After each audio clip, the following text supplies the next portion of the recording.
Have you been looking for a way to stay focused on your goals and grow your MSP? Accountability groups from RocketMSP can help. We offer weekly accountability sessions that meet online with a group of your peers. Your success begins with accountability. Go to www.rocketmsp.io to join your accountability group today.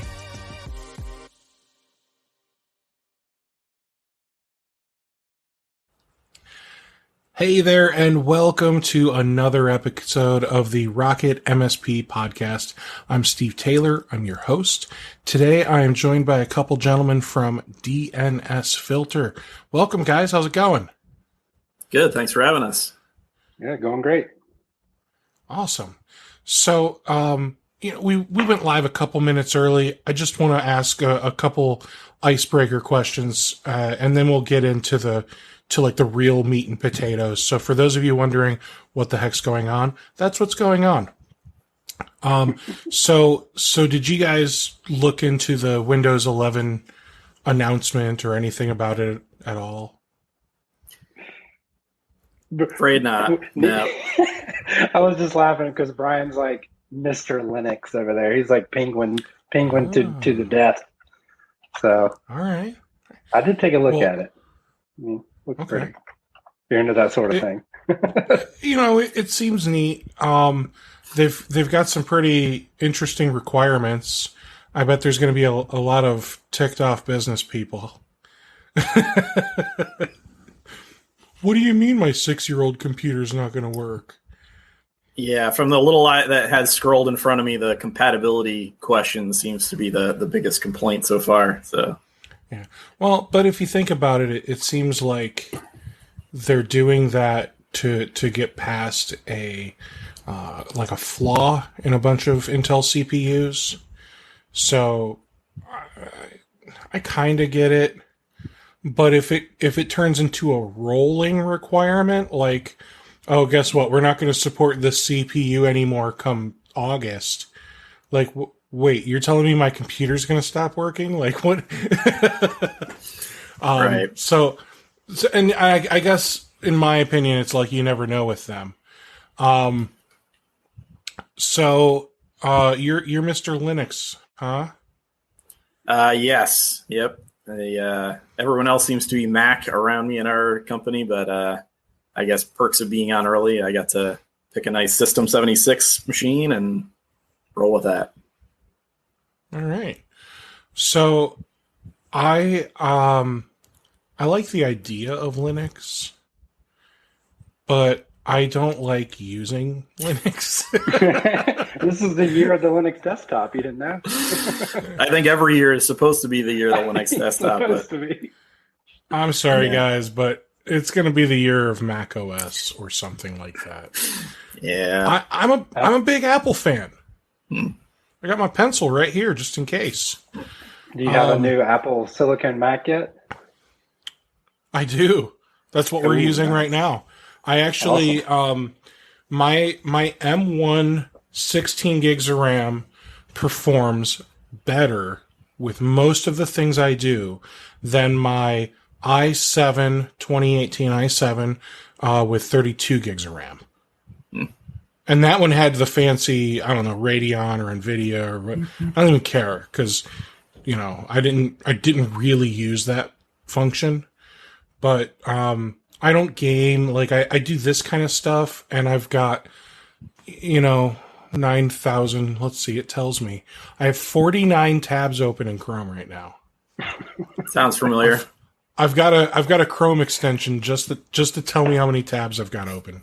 Because I'm an a-hole to my computer, so I know it's bad when the icons disappear. It's Yeah, every time Brian does a screen share, it gives me anxiety. Like, oh my God. Wait, is this for real? Is this happening? Yes, every screen share. Everybody's like, a little mini panic attack. But Brian, that's how he lives. He's tab master. Yeah, it's yeah. You have ADD, don't you, Brian? Probably. Like self-diagnosed, but not. Yeah. Okay. So DNSFilter. So I've got Mikey and Brian. Mikey, could you tell me what is your role at DNSFilter? I am the product manager here at DNSFilter. So what I spend my time doing is listening to customers and trying to get their feedback to understand the direction we should take the product, features that everyone's clamoring for, and getting to the underlying root of their requests. Because, a lot of times people will say, I want a button that does this. And we just try to figure out why that is and try to build the best feature set to kind of meet their requirements as we can. All right. And how about you, Brian? What is your role? Well, I'm a co-founder and chief development officer. Basically, deal with anything software related, and then more recently been taking on some of the infrastructure as well. Co-founder, that sounds important. Yeah. Less and less over time. Okay. Less over time. All right. So I think I sent, who knows if you guys even looked at it, but I did send over some questions just in case you wanted to know what we're going to talk about. So when I think about DNSFilter, I think of a really cost-effective version of Umbrella. So, that is one way to think of it. However, price is really not the only thing we like to compete on. When we do testing with new customers that come on, typically they find we're much more effective in terms of threats and phishing items that need to be blocked. The core of our product is a machine learning AI-based scanning engine, which can pretty near real time classify new sites as we see them, and it's very effective.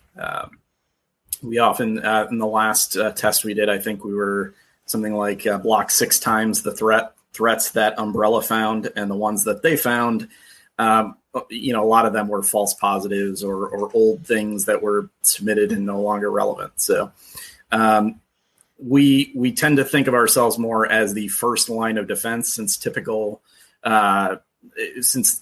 is a core infrastructure on the planet, and it happens first in the list.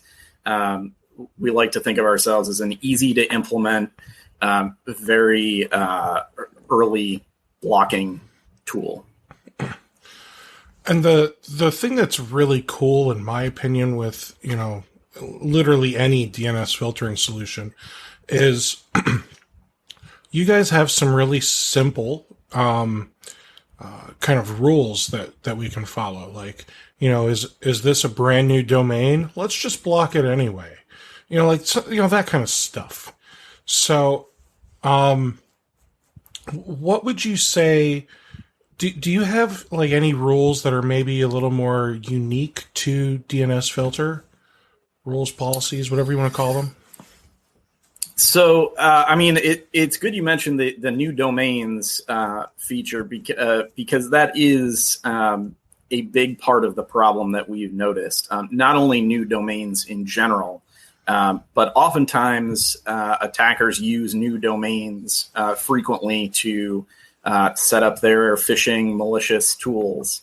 And we do, the large customer base means that we do get to see quite a few new domains as they appear. And because we can scan them so quickly, those are very often some sort of questionable site for sure. Let's see. As for blocking, let's see, Mikey.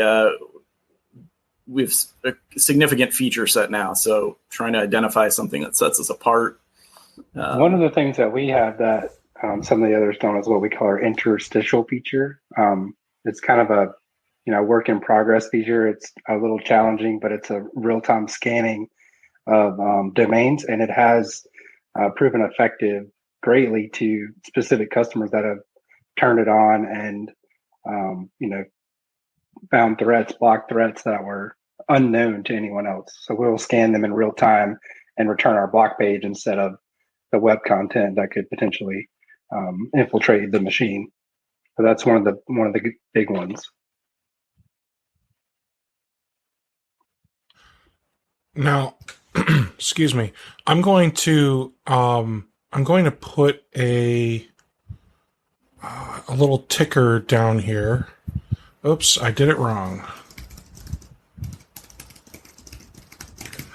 And what this is going to do is this is going to have your domain name.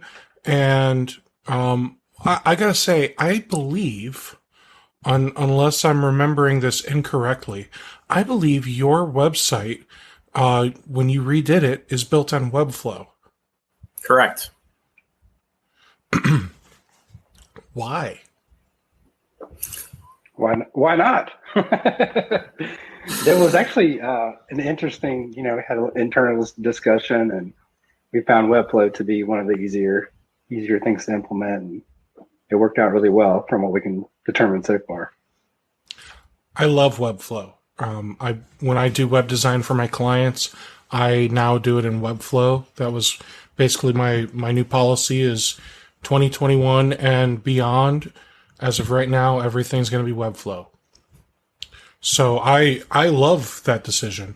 I've found it to be much faster, much more secure. Like, I just feel like it checks off a lot more boxes than like WordPress or Wix. Well, I haven't really looked into like Wix and Squarespace and the like of those, but I feel like it's much better than those, if that makes sense. But I think a lot of that stuff is, opinion. Yeah, we came from WordPress too. We came from WordPress too, and it was getting to be painful.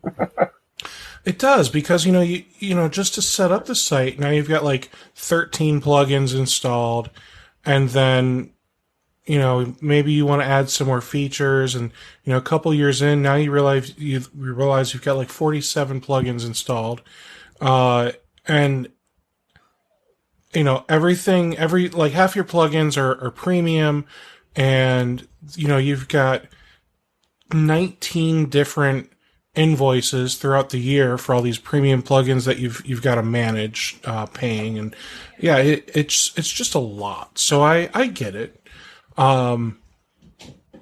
So kudos to you for looking into things and being comfortable with kind of going outside of the norm, in my opinion, and moving over to Webflow. When I look at your website, I love your website.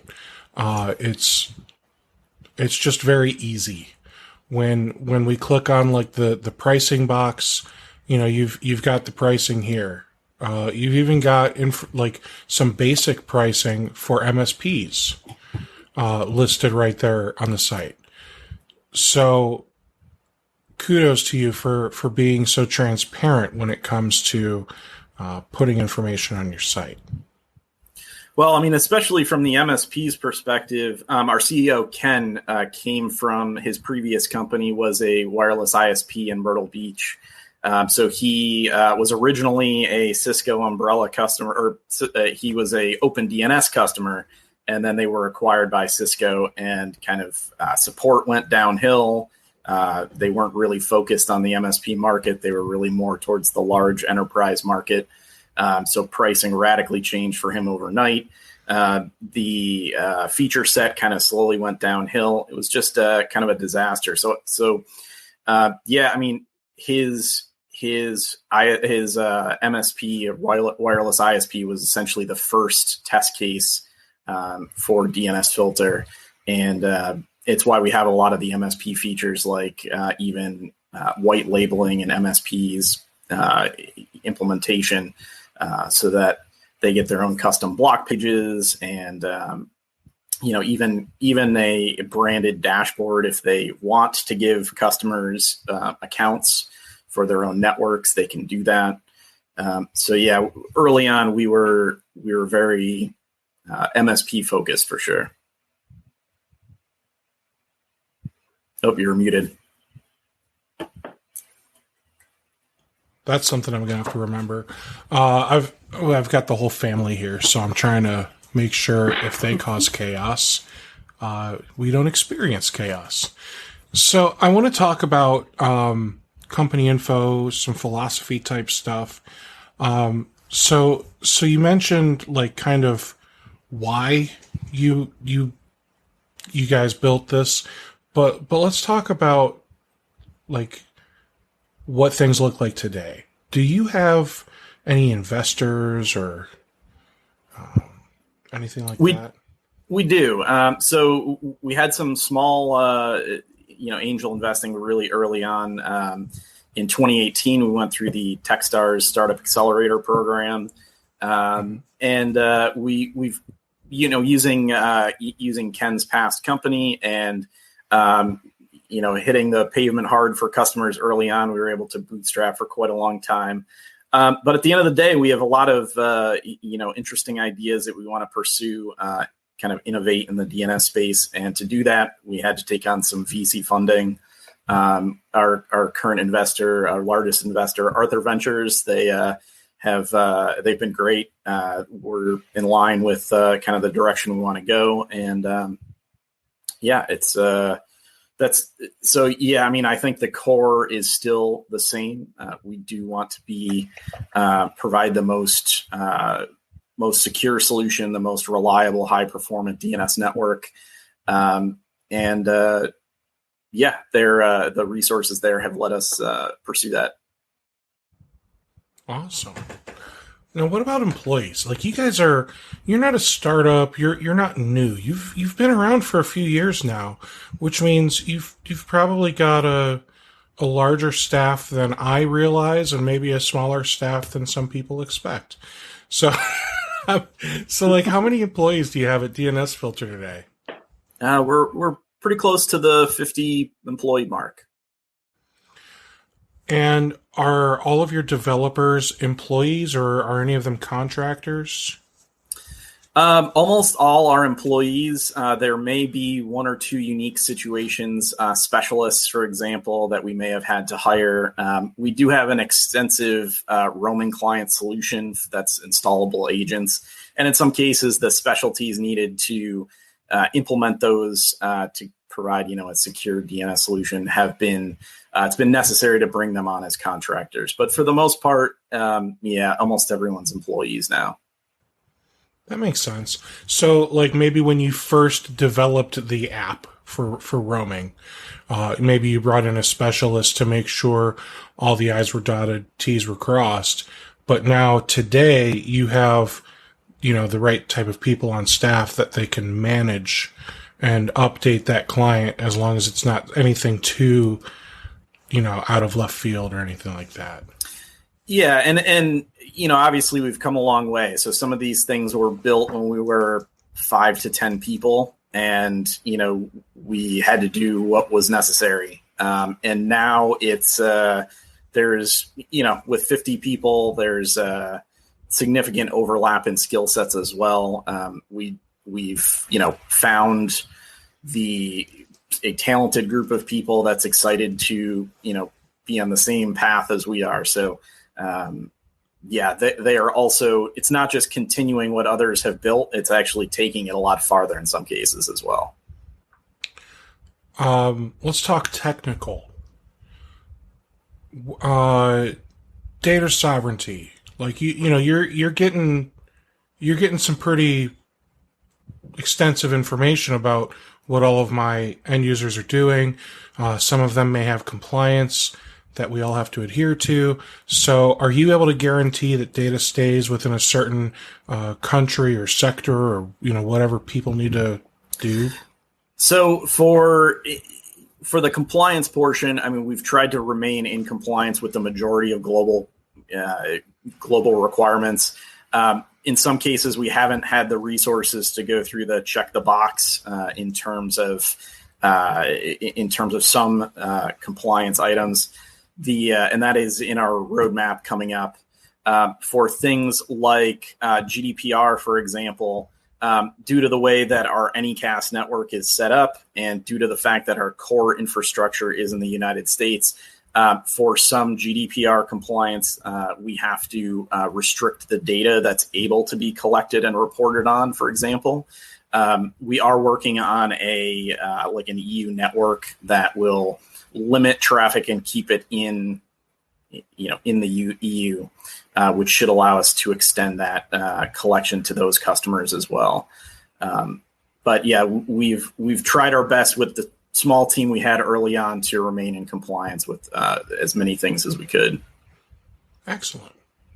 Well, I like hearing that. 2FA, MFA, single sign-on. What do you offer? 2FA is MFA is standard, available to everyone, and we would recommend it, obviously. As for single sign-on, our authentication provider supports it. We haven't had any customer come on that has required it to push the development effort forward. We're looking for that first test case, and but it should be supported. SAML and OAuth and the various single sign-on providers. And I see $50 a month is what it starts at for MSPs. I remember a while back, anyway, you guys had two different types of pricing. It was user pricing or usage pricing, and then I remember a few months ago that changed. Correct.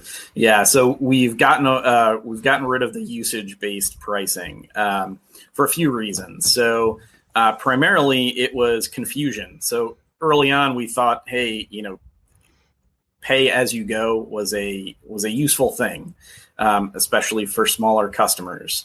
However, it turned out that especially the MSP market, nobody really comprehends request count, and it varies significantly based on industry, customer type. So it was a bit crazy trying to explain to every customer, like, okay, well, what does this actually mean in terms of dollars? And it turns out almost everyone prices by user. Companies know their employee count. MSPs typically are able to bundle us as part of their user count. So yeah, it was mainly just switching to something that's more consistent.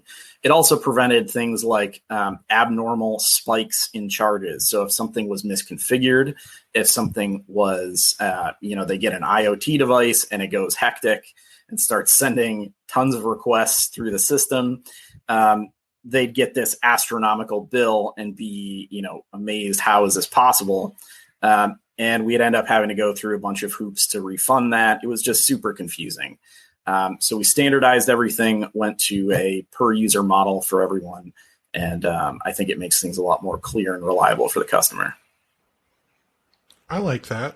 Now, I will say, I know some MSPs who they weren't like upset or anything like that by the change. They're actually worried by the change because their usage-based pricing, they were paying more. And so what they ended up doing was they were like, well, I just added like some extra users in there because I wanted to keep my pricing around the same because I wasn't trying to trigger some kind of like audit or getting fired by them or whatever else. Is this something you've seen?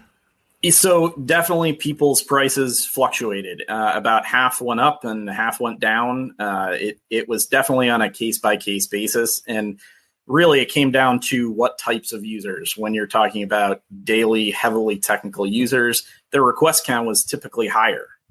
When you're talking about lesser used networks or industries that had very restrictive, web browsing, in those cases, it did go down. So we understand it's definitely a transition thing. We're working with the crazy outliers to figure out where the difference is. But I don't think we're looking to get rid of anyone entirely. I mean, if it's it's crazy abnormal, if they were paying us, $500, $1,000 a month, and they claim to have one user in the back office, we got to figure out what the deal is. That's all. But in so far, everyone's been understanding and worked with us. Okay. And I think the reason that this happened is, they were doing usage based, and then when you switched everything to user only, they're like, all right, well, I've got a bunch of clients that, maybe they're a gym or something else, or like a salon, like they've got a few employees, or maybe they've only got like a couple computers, and then everything else is guest Wi-Fi. Mm-hmm. And then they've got their own customers in there using the Wi-Fi, or maybe employees using the Wi-Fi on personal devices and doing whatever they do on their personal device. Correct. Yeah. So there were some cases that came to our attention as we made this switch from legacy customers. The two cases we came across were, yes, the guest Wi-Fi issue. We do have a guest Wi-Fi option in our typical plans for this legacy user case. I don't think that was initially available, so we're working on adding that now. The other edge case was education. So because education is significantly different, the student count typically doesn't change month to month very often. And on top of that, the usage pattern is significantly different. So our education price is less per user.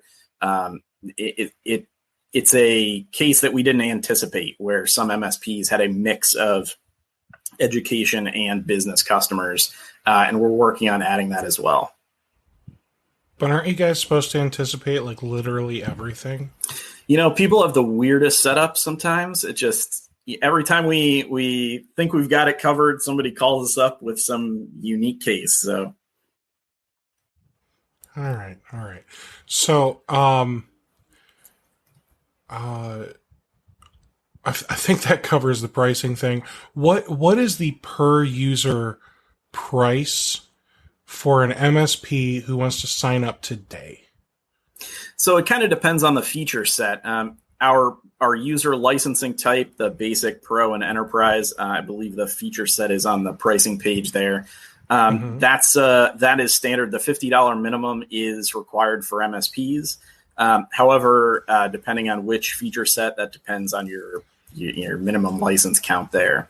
But somebody that doesn't need like per user reporting or roaming client support, who's just doing guest Wi-Fi, for example, the price is going to be different than someone that needs, mobile roaming clients. And, we're working on adding SIM integration.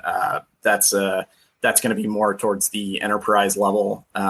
But yeah, it's a discount on the per user price, and that depends on your tier level, essentially your spend level with us. Okay. So where does the discount start? 20%. What? Okay. So essentially, if we wanted to get started, and we wanted to be at like Pro, for example, with that feature set, are we selling Pro per client site, or can I just say this site's got 5, that site's got 7? Correct. I need 12 licenses. Exactly. And then because I've only got 12 now, I might only have $20-ish worth of licenses, but my minimum price is $50. Exactly. Okay. So it starts at a 20% discount off of the DNSFilter pricing tab when you look at Basic, Pro, Enterprise. And do you offer annual as well for the MSP? We do. I think it's a 10% discount on the annual as well, on top of that. Okay. And then what kind of tiers are we talking? Like, the no discount change for the first like million endpoints, and then I think it's by dollar spend. It's the tier 1 is the $50 minimum. I think it's the $500 a month level. It's the next tier up, and then the last tier I think is $2,000 a month, Mikey. Okay. And so I could have a mix and match, mishmash, whatever you want to call it, of basic, pro, and enterprise licenses to use across my clients. Essentially, yes, and education as well, right? And then with all of that, and also guest Wi-Fi? Sure. Okay. So, and then with all of that, could I have, like, at client A, a few basic users and then just a couple pro users, so that way those users get the roaming client? Yeah, so because the feature set is kind of per client, it's unique per client. So you have to pick a license type for that particular location. But yeah, if you have multiple clients, you can mix and match them for sure. Okay. Well, that covers all the questions I have about the pricing. So let's talk about some of the new stuff that you guys have kind of released in the last, I don't know, I think it's been a few months. You've kind of hit us with a bunch, right? That's the plan. So what do we got? Touching on pricing real quick, I just wanted to mention that we do have a generous 2-week free trial. And if you mention RocketMSP during your sales process, you can actually extend that to 30 days. So all the MSPs out there, please reach out to our salespeople and mention that you heard about us on this podcast, and you can extend your trial to 30 days and get a full month of testing under your belt before you have to pay anything. But regarding new features, the last 2 quarters have been pretty hectic. We've been trying to release a bunch of stuff. Steve, if you want to show my screen real quick, I think I could start with a quick demo of the product. What do you think?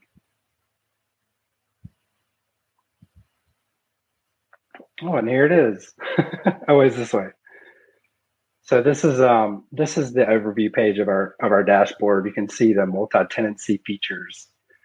Here we have an MSP dashboard, and there are some kind of global attributes that you can configure. And then underneath that is each of the organizations that I, as an MSP, am managing. I actually run my roaming client in the Wayne Enterprises organization, so I'm gonna stay in there to kind of go over quickly what the dashboard experience is like. So this is our overview page. You get some kind of quick hits on stats, like what's happening stats wise, and then some kind of deployment quick hits, like what do I have deployed on this particular organization, and then the domain count, what's popular domains in this particular org. And then kind of the 2 main areas that are required to set up our policies and deployments. I'll look at deployments first. So deployments are basically any network or any machine with a roaming client. And then we also have users and relays. I won't touch on those too in depth. I'm just going to kind of go over them at a high level. A site kind of represents a location, like Office 1, Office 2 type of thing. These all exist within the same organization. So within the site, you can have roaming clients and users. Roaming clients are installed per machine. We have iOS, Android, Windows, Mac. We also have a Chrome extension. If none of those work for you, the Chrome extension is very popular, especially with our education customers. So there are many deployment methods, and you kind of think of it as a hierarchy. So you as the MSP, then you have organizations under you, and then you have sites in the organization, and then roaming clients of any type belong to a specific site. So that's kind of deployments at a high level. And I'll look at obviously the policies is kind of like where the meat, where everything happens. You can see that these sites are assigned a policy and a block page. So the policy page just kind of lists all the policies. There's various options. I think I was working on this one. I called it danger. So we can do content filtering. We can, I think we have 36 categories that we can filter by. You can see them here. It's really easy to enable and disable them. These changes, as you make them, occur relatively quickly, within 10 to 15 seconds. Sometimes you may have to like clear your DNS cache or something, but typically 10 to 15 seconds and they'll be activated. We also have a safe search function, and this is to kind of filter the search results for the most popular search platforms, Google, Bing, DuckDuckGo, and YouTube. Then we have our threats tab, and these are kind of the things that you want to specifically pay attention to. We've got our botnets, crypto mining, all that, malware. There's various schools of thought internally about the best way to set this up. Some people want to restrict new domains, which is, domain register within 30 days. That's probably a great idea. Obviously, botnet, crypto mining, malware, and phishing and deception are pretty crucial. Translation sites can be used to circumvent DNS filtering. So that's why it's one of the threat in the threat section. And then proxy and filter avoidance can also be used to circumvent DNS filtering. So that's why it's here. But proxy and filter avoidance does include things like cloudfront.net and things like that. So it can get cumbersome if you enable that. I'm going to skip over app aware for a moment because that's one of our newer features that I'm going to go over in a minute. So then we have our allow list and our block list. This is just a list of domains and or subdomains that you want to block specifically. I have a few here. And then our advanced tab, NAT IPs is kind of an advanced feature. You can certainly look in our docs for more information about that or reach out to our support team. It's very powerful. If you cannot deploy roaming clients, you can have unique policies for sections of your organization. So that's a pretty powerful feature. You want to check it out. We also can block advertising domains, park sites and domains, and then a few other advanced features. So policies and deployments is kind of like where the basic things happen. Like you have to do those first before anything starts to work. But once everything starts working, within 15, 20 minutes, you'll start to see reporting data coming in. This is our new insights reporting system. We spent a lot of time trying to figure out how to display the vast amount of data that we have in a way that's easily understandable by you, the customer. So we've done kind of a lot of combining of our old reports onto one specific report.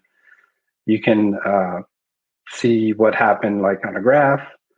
Let's see, these you can see like spikes that happen for blocks and threats. And then this section here is actually our Data Explorer. It's a kind of a remodeled version of our Data Explorer. And we have a lot of filters that you can kind of narrow down the results. And then we have some breakdowns by domain, category, collection, user, and roaming client. So that's kind of where you can kind of pinpoint something that happened on your network. And we'll, kind of look at that a little bit more in the future if you want. And then the other sections of our dashboard, organizations, kind of configurations where you set up your users. There's GDPR settings here. We talked about that earlier. There's some interesting tools that are very helpful. Query log specifically, which it shows the raw DNS logs of all the searches happening on your network, all the DNS queries on your network. You can see what's happening here on Wayne Enterprises. So you can see like Slack, Dropbox, see what's happening. You can filter by blocked or allowed, just to see who's doing it and what they're doing. And one of the key features of our new insights reporting is this data, this raw query data, is available in insights after you drill down by a specific breakdown. So along with the query log, we have a policy audit log, so you can see who did what at what time. Like Mikey Pruitt changed the danger policy at a certain time. Why did he do that? Maybe you need to ask Mikey why he did that. And then we have our domain report. This is a crucial tool. So what is it? RocketMSP.io, right? Oops. So you can see the domain report kind of just gives you the categories of any domain And then you can report an inaccurate category to us, which does happen. We want to be as up to date as we can, and you, the crowd, can kind of help us keep everything as accurate as possible, and certainly report any security threats that you know about. On the screen, you can also add this specific domain we're looking at to an allow or a block list. And this domain report feature is pretty popular, and we have it listed under the support dropdown as well. And then I guess I can jump into the new stuff. Steve, you have any questions for me? Or do you think anything wasn't quite clear? Are you able to do like a global across all your MSPs, like whitelist RocketMSP.io? So we do have global policies. We're working on a few. Not a policy, just hard code it. Like literally just whitelist my company's domain name. Actually, I think Brian can handle that. Brian, if you want to jot down that domain name and then, I'll get it I'll get it in the dev queue. Don't worry about it. Mm-hmm. Why don't we just proxy everything to your website? I don't want to make the internet harder to use. All right. Let's look at some of this new stuff. Now, I got to say, you intentionally skipped over something called App Aware, and I have a question that maybe App Aware answers. All right, let's hear the question. I have a colleague who has signed up for Augment, and the biggest reason he signed up for Augment is because Augment uses the DNSFilter logs to find out which cloud apps are being used, like Dropbox and G Suite, and Mm-hmm. So, is that what AppAware does? So AppAware is actually part of a filtering policy. So we do have that information, and we do want to, surface to you like these are the apps utilized on your network. That's kind of the next step in AppAware. But what it does right now is we know those domain names, and we have kind of collected them together. So like think of Facebook, for example. So Facebook on your phone, Facebook on the web, they all use different domain names, various domain names. So in order to successfully block Facebook, you have to block several domains at once. And what AppAware does is it just says it's just an icon of Facebook, and you just click it, and that policy is now protected from Facebook. And I think there's not over 900 apps that we have categorized with that. But you're right. The next step is to kind of bring to light what is being utilized on the networks, and that will happen in our reporting system. So what I think I'm hearing is if somebody's sole reason for signing up with Augment is to see what tools are being utilized at each of their clients, and Augment is getting that information from your logs, that someday in the near future, hopefully before 2021 is ended, we will be able to get that information in a report directly from DNSFilter and could cancel Augment. That is the plan. That's the plan. And I think 2021 is a safe time frame. I'm comfortable with that. You hear that, dev team?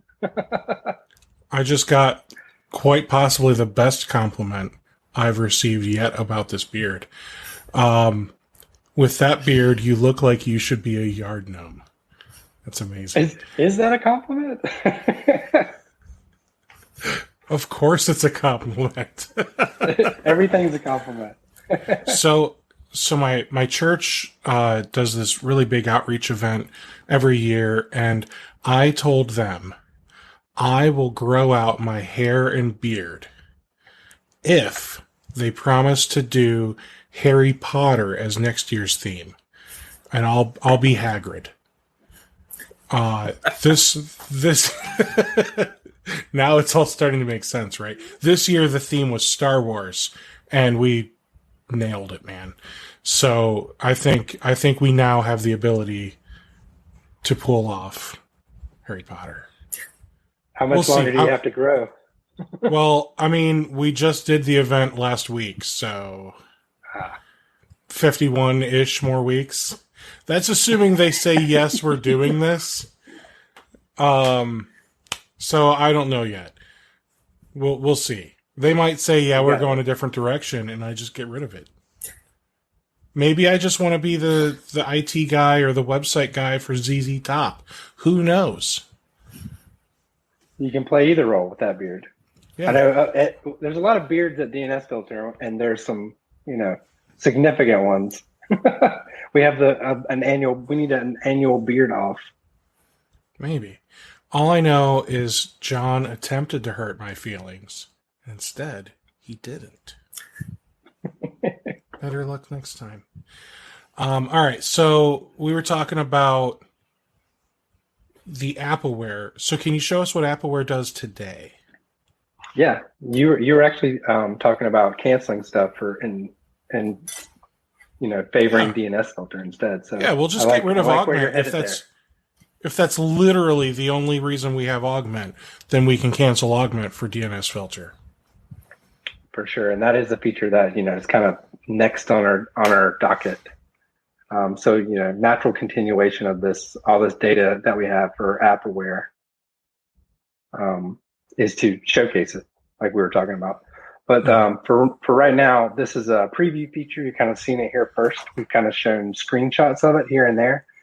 But what we're looking at is one portion of the filtering policy that we're setting up, and we can block. I think there's over 900 apps here that we can block specifically, and it could be you want to block the social media apps and make it real easy for IT admins to block Snapchat or whatever they want to do. But there's other things that may be more business focused.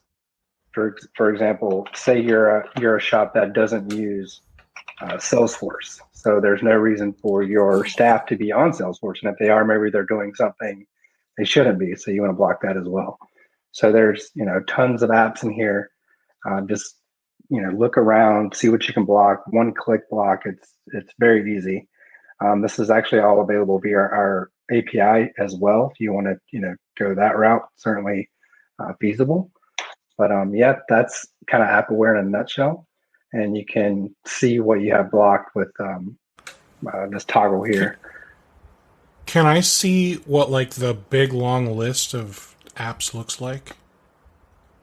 We may have that in our documentation, but I'm not sure exactly. But I'll make sure it gets posted somewhere. But you can see these, and these categories actually match the DNS filtering categories. So you can see there's a whole bunch of them, but I'll make sure that gets posted somewhere in our documentation and get the links out there. But yeah, we're really, really excited about Appleware. It's kind of been danced around. People kind of ask for, I want to block, bandwidth hogs was one customer's request. And another customer was, I want to block streaming sites like Netflix or whatever. And you can put Netflix.com in your block list, but there's various domains that Netflix uses that you may have to search for. And instead of doing that searching, we're doing it for you. So a lot of, people with guest Wi-Fi, for example, like at the gymnasium we were talking about, may want to block iOS updates and Windows updates so that their bandwidth isn't clogged by their, everybody's apps updating while they're exercising, things like that. So there's a lot of flexibility here, a lot of use cases, and we're pretty excited about it. Any questions about it? I'm really excited about that. So day one, when that launches, is it launched? Not quite yet. Okay. So day one, when that launches, we'll be able to block certain apps, services, whatever you want to call them. We could even block an entire category. And Yep. how is this different than creating a policy that says, I don't want people to see like adult content? Like, I could just go into the policy and say, I don't want people going to youtube.com. Correct. Yeah, that's go ahead, Brian. Oh yeah, no, I was just going to say it's a finer level of control in this particular case. So if there were specific applications where you didn't want to block the whole category, adults probably not the best example to use in that particular case. I don't think you're going to be very selective on which ones you want to block or allow. But in many of the other cases, like, it doesn't necessarily make sense to block information technology or block a business, for example, when you're really looking to block a specific tool. Exactly. And social media is kind of an easy example. Like, you don't want to necessarily block all social media, but you want to block, the 3 or 4 that you don't want people using on your network. So, but yeah, it's more fine grained. So, when and then the other thing to think about is, for example, if you wanted to block YouTube by selecting YouTube as the service in here, that's also going to probably block, what is it, like ytimg.com or whatever they're using as the domains that hosts all of the thumbnail images, and they might have a different URL where they're hosting all of the actual video media, and et cetera, et cetera, et cetera. So what you're saying is by saying, I just want to block YouTube, this blanket blocks everything that you guys know is associated with YouTube. Exactly. Okay. And we have lists available, public lists available on our GitHub page, but it was too cumbersome. So we kind of devoted some time to manage the list for everyone and introduce many more services and apps. So I've got a few questions I want to go through. First, related, how are you dealing with the use of CDNs to get around blocking?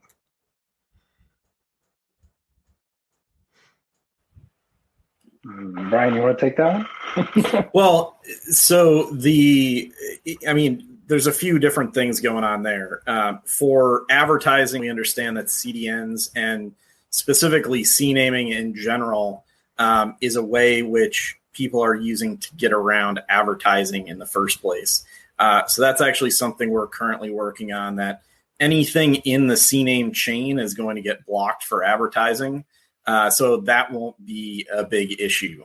Now, in terms of some of the less popular CDN sites, in those particular cases, we may not catch all of the related CDNs.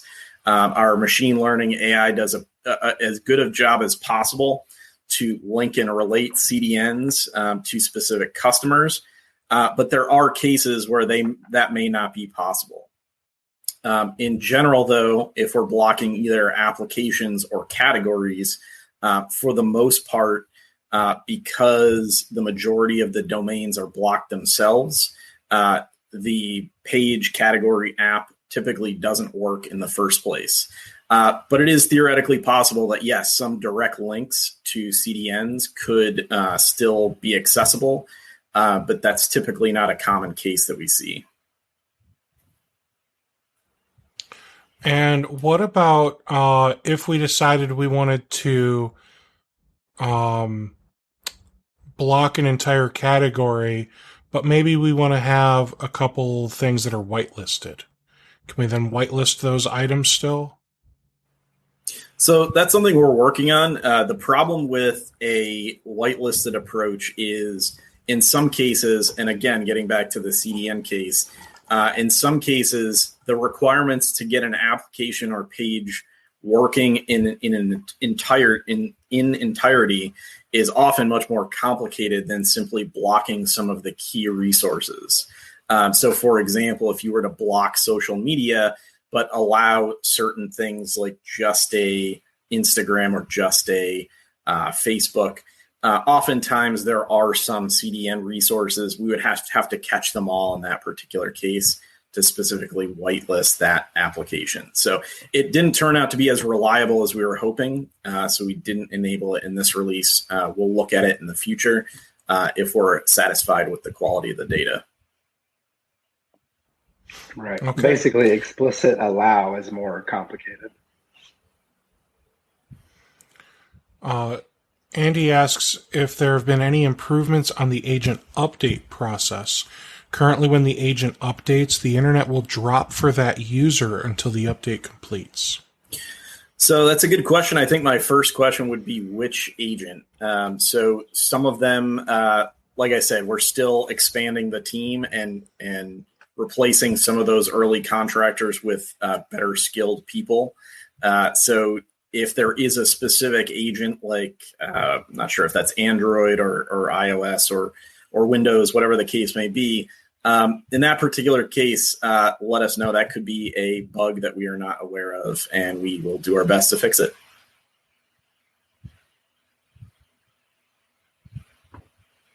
Yeah, definitely reach out to our support team. They're very skilled, and I'm sure they can, if something is wrong, they can direct it to the product team and the dev teams, and we can get it fixed for you. And I'm just, he says Windows PC agent. So I feel like that's probably your most popular agent. And it is. You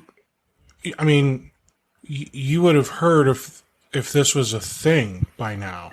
So I would expect to, because I haven't heard that before. Definitely reach out to our support team. I'm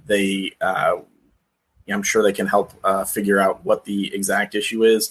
Part of the challenge is the deployment process can be, everyone's network can be slightly different. So there may be something either in the system itself, whether there's VPNs or things going on there.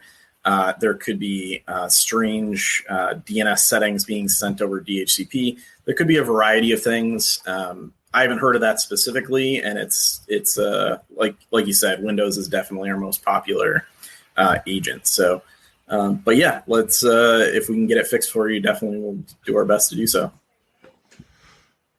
And Shiva also mentioned that fish links are coming from a CDN. So is that something that you're able to? Are you able to do anything about the phishing links that are now using CDNs?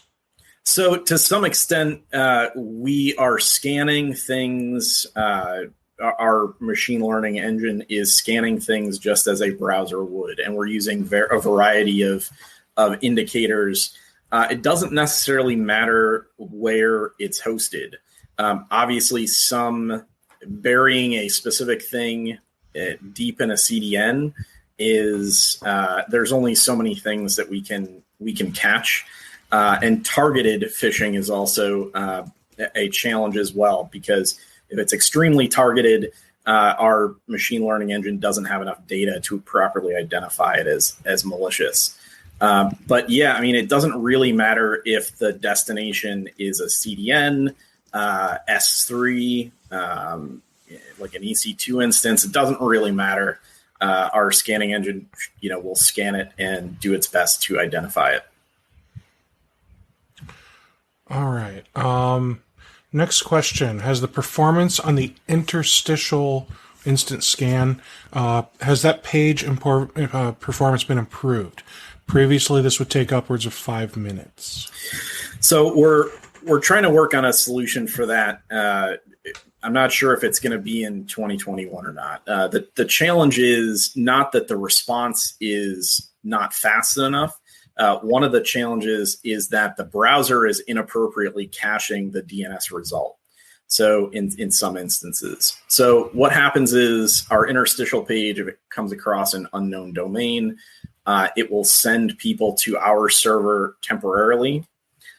we send back a relatively short TTL time to make sure that can be refreshed fairly quickly. And our machine learning takes typically in the 10-second or less range. However, it turns out that some browsers are caching well beyond that low TTL time. In some cases, 5 minutes does sound like a Chrome thing. So it is something we're working on, looking at a proxying solution that will speed up that for everyone, regardless of the particular browser. But we haven't gotten to it yet. Man, these questions just keep coming. I love it. Are you doing your development stateside? Did you or do you use Code Cov? I'm not familiar with.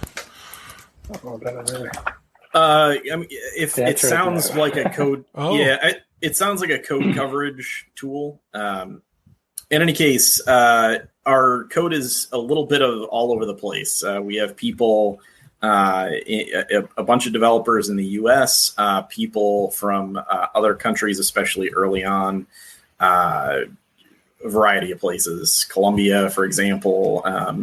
We had someone from I think it was Belarus early on. Anyway, it's now we're focusing more on US-based developers. Now that we're a little more larger of a team, early on we had cost restrictions, which was a challenge. We do have a CI/CD pipeline for most tools in our infrastructure there, and automated test frameworks, and we've done code audits for large customers in the past, pen testing in the past.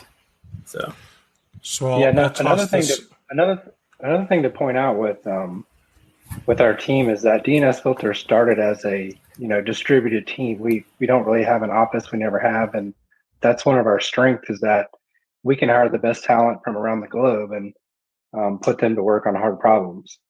So not the best developers don't exist in one place. So we get the benefit of seeking them out where they are. And real quick, I just want to throw this up because I think this is why they were asking about Code Cov. I don't know if that's how it's supposed to be pronounced. So this service here, I don't actually know what it does, but this came up, and it seems kind of important. So I think that's why Shiva and maybe some of the other people are asking if you do or have ever used Code Cov. No. Because, okay. Well, that's good. Listen, woo, well done. So how are you tracking your code as you have your team making changes to it? Their tracking could imply a variety of things. What specifically? Do you mean like version control? Are you talking about analytics or version control, security, safety, who's doing what, that type of stuff? Yeah, I mean, so we do have periodic pen tests and code reviews for a variety of products that we have. Specifically, some of the roaming clients. It's just been a requirement of some of the partners that we've had. Everything's version controlled, backed up. We have a whole disaster recovery set up. For us, it's not only the code that's a issue. Our Anycast network is substantial, and that's also a big portion of the security concerns and uptime. Because we have one of the fastest, reliable Anycast DNS networks. I think we're up to almost 50 locations now. That's also a substantial piece. making sure that that is secure. So not sure if that totally answers your question, but I think that helps. Let's talk about those other guys for a second. Cisco Umbrella, formerly known as OpenDNS, they've been around a while. I think they've been around longer than you, or at least I've known about them longer than you. So I would like to think they probably have a more mature set of features, as you know, even you guys can probably admit to that. They've just been around longer, and they have, you know, Cisco money to throw around. So, so why should people be using DNSFilter instead of Umbrella? So in some cases, some of the advanced features that they may offer for unique situations, sure, they may they've been around longer, so they have I'm sure they have a couple of things that we don't. At the end of the day, though, they don't have our data, and that's something that does differentiate us significantly. And in a lot of cases, we aren't second in terms of data. We're a lot better than they are, and we identify things faster and more reliably. So, yeah, I mean, in some advanced integrations, there may be something that we're missing, and we're working on those. But in general, yeah, the data is where we've put a lot of time and effort in, and we think we're the best. Okay. So one thing that I think some people are probably wondering, here's another issue, and then I'll come back to that. Someone asked if there's a way for a user to force. There was a way for a user to force stop the Android client, which would allow them to bypass blocking. Is that still possible? And if so, is there any way that you guys can prevent that? So I will have to check on that. In theory, because businesses are the typical deployment that we're looking at, most of the cases involve an MDM solution. That was going to be my thought too. Yeah. I mean, at the end of the day, certain Android devices just give the user significant amounts of control.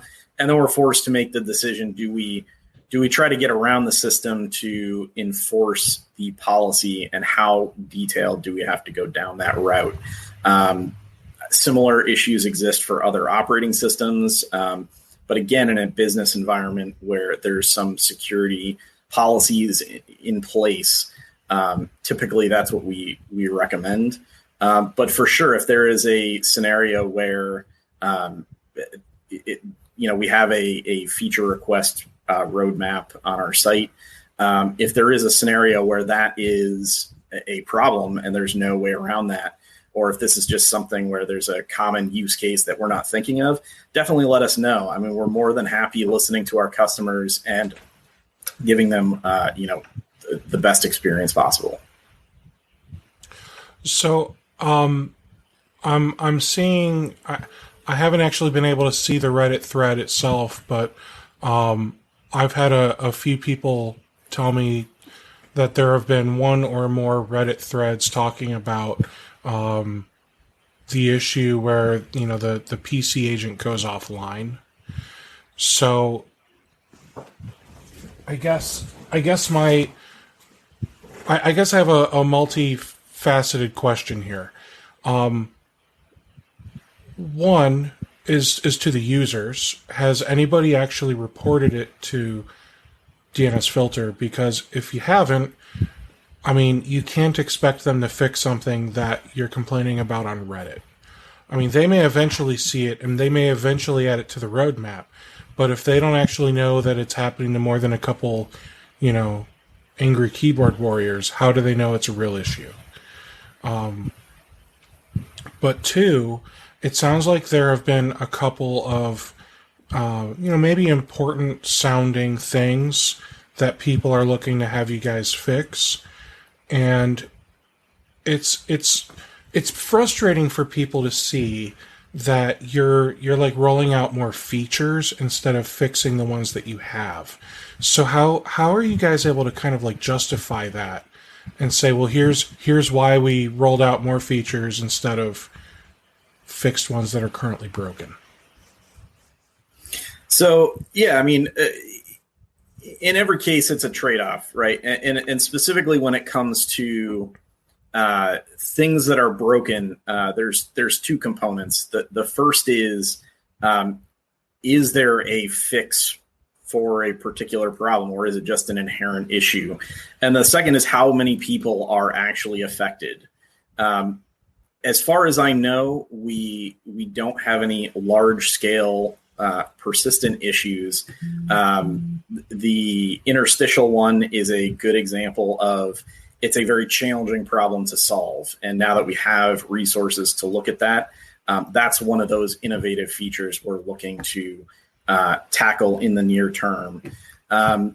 For things like a particular roaming client going offline, yeah, I mean, like you said, if it's not reported, we don't have any visibility into that. But in general, yeah, I like to think that our support development loop there is tight enough where we try to tackle customer issues as fast as possible. Yeah, for sure. And the Windows roaming client has the most fail-safes, failover scenarios out of any of our roaming clients. So if you're having problems with the Windows roaming client, definitely reach out to our support team. All right. And you can do that by emailing what, like brian.gillis at, no? It's support at DNSFilter.com. Yes, support at DNSFilter.com. If you email Brian or Mikey directly, one, they'll probably just put you in their spam filter, and two, it won't get the problem fixed. So don't do that. I wouldn't say that. That is true. Maybe Brian. Our support team has a very good turnaround time. So if you have if there is a chat session that you're doing, I think the turnaround time is typically 4 minutes for a response or less for the support team. And email, I want to say it's less than 4 hours to at least get a response. Time to resolution is probably a little longer depending on the tier level that it has to get escalated to. But in general, I think initial tier one, we'll try to get back within the 4 hour time. This question is kind of a feature request also. Ian would like to know, Umbrella has a direct connection via API to ConnectWise, maybe Autotask, he just doesn't know. It creates a DNS summary of all transactions for the last day and week into a configuration. Is there any possibility of you guys adding this type of feature? So go ahead. Let me take this one. So this actually leans into one of our newer features that we kind of had on the docket to discuss. We did an integration with Zapier, which does have a ConnectWise Manage app on it, so you can actually do that connection. Now we do realize that integrations like that is, people are screaming it to us, but it is very time consuming to manage all those relationships and get direct API connections going. That is something we will tackle. But it is what we have done is done a Zapier integration, which gets us most of the way there with minimal effort on the customer's part. So our Zapier integration is very easy to use. There's a handful of templates set up that you can just utilize right out of the box. They're on our help site. You can just click on them, add to Zapier. If you're not familiar with Zapier, reach out to me or our support team. We'd be happy to kind of guide you along on various things that we know you can do. And I'm sure you can come up with things we haven't even thought about, because there's like 3,000 or so apps in the Zapier ecosystem that can do that. Regarding, I was just going to say, I utilize Zapier pretty extensively as well. So if you're a member of RocketMSP, you can always just pop something right into the Slack channel, and we can work on it together. But I see some frustration now. So now we have yet another third party application that we have to manage. But I think sure, we can complain about, yes, another thing to pay for, but I think the reason that you guys did Zapier is because you've just given us the ability to integrate into just about whatever we want using a third-party connecting tool like Zapier, instead of waiting, okay, well, which one do we do, ConnectWise or Autotask? I mean, you're going to piss off a segment of your MSP partners by just making the decision as to which one of those you choose. So obviously, by picking Zapier, you've now pissed all of them off. So, all right. So let's. So you said Zapier was kind of on the list of things to talk about. Let's talk about Zapier. How do we want to show the screen again? Yeah, sure. So walk me through this. This looks pretty. You got a nice integration page. Yeah, so these are all of our new integrations with Zapier. I will admit we're cheating a bit, but these are all Zapier apps that have viable connections that you could utilize with DNSFilter. So what we've done is our Zapier integration, we have several triggers and actions. So triggers and actions are like a keyword that are prevalent in Zapier. I don't think I'll describe Zapier too much here, hoping that most MSPs are going to understand what the tool is and what it does. But if you look on our help site, there's actually several templates that we have. And our support manager, Josh, wrote up these, did a great job. There's a handful that are already set up. This is one where you can trigger a notification to a Slack channel if there's a blocked attempt for a phishing, malware, or botnet site. And actually, I'll use this one as an example.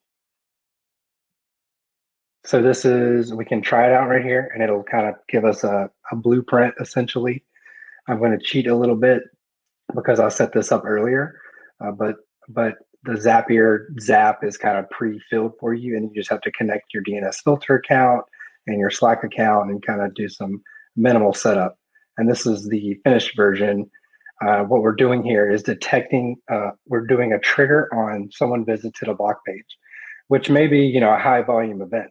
A lot of block pages may get shown on your networks, and you don't want to know about every one. So then we're filtering by the specific category. So we're picking malware, phishing, and botnet categories to alert on. And then we're just going to dump that to a Slack channel because it's easier for the demo, essentially. So you don't want to know that all the sales guys tried looking at porn? No, we don't want to know that. So what I'm going to do is go to our, let's see, I'll go to a known malware domain in my browser. All right, so it's blocked. That's nice. My block page, and then this action alone will then trigger this new alert here on Slack. So just like that, we've got a block alert set up for this particular network. And that's just one of the almost endless amount of things you can do with our Zapier integration. Now, Eric brings up a good point. And he says that having Zapier is allowing a third party to possibly have access to data. You guys are a security company. Why for you do that? Yeah, so it is a question. At the end of the day, we try to provide as much flexibility and decision making in the hands of the user. So sure, in this particular case, we weighed the trade-offs of getting something like Zapier in customers' hands so that they can tackle as many integrations as they need to do the things that they need to. But however, it is a consideration. If there is sensitive information that they don't want, if they're particularly privacy focused, there may be some things that they don't want to set up and send through to Zapier. It is their choice at the end of the day. And the integrations is something that we're working on over time. However, you did mention we run into the same problem of who do you irritate first? If you pick a particular integration, you exclude to some extent all of the other customers that are using other options. So yes, the integrations is something we're pushing forward on hard. The next integration coming up is SIM integration, Splunk S3 as a fallback, and then again expanding from there. But yes, anytime we are doing these integrations, we are going to be sharing data with some third-party vendor for sure. And again, why piss off some of them when you can piss off all of them? So pretty kudos. much. I say kudos. Do you have any other cool new features that you guys launched that you want to show off? Those are kind of the ones that we wanted to go over, but Brian just mentioned that we do have SIM integrations, S3 integrations, kind of coming up soon. The point there is that no matter how good our reporting is inside of our app, many customers don't want to get that data, get the DNS data out so that they can do analysis in the tool they already use, like Splunk, or there's many other SIMs that are on the docket. And unfortunately, there's no Zapier for SIMs to just do one integration that satisfies all of them. So we are looking at the most popular ones.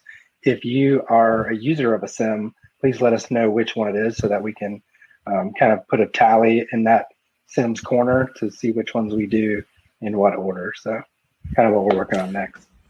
Yeah, so I would say if you're having an issue, maybe you update a Windows PC agent and your device goes offline until the update completes, or you are using a SIM and you wouldn't mind being a guinea pig with getting DNSFilter information into your SIM, or maybe you have another issue, or maybe something else you want to complain about, or whatever, right?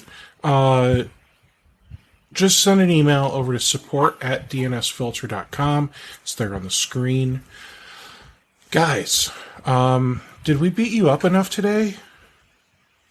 Yeah, it wasn't too bad. I was expecting worse. Come on, Steve, bring it on. You hear that, guys? He was expecting worse. No, I mean, we Worse, do. he We love hearing from our customers. Like DNSFilter was built on, our customers are just a wealth of knowledge, and we're always here to listen. We're very excited to interact with them in any way that we can. I see Andy's comment there. Do they give marriage advice? Now, Andy, you haven't even, has it even been a year yet? You should have zero problems. Get out of our faces. Here, I'll give you some advice. I gave this advice to my best friend when he got married. I said, never go to sleep if you're mad at your spouse. You never go to sleep angry. And I'm just so tired, man. So tired. But good news is he doesn't have to worry about that anymore. He got divorced. Long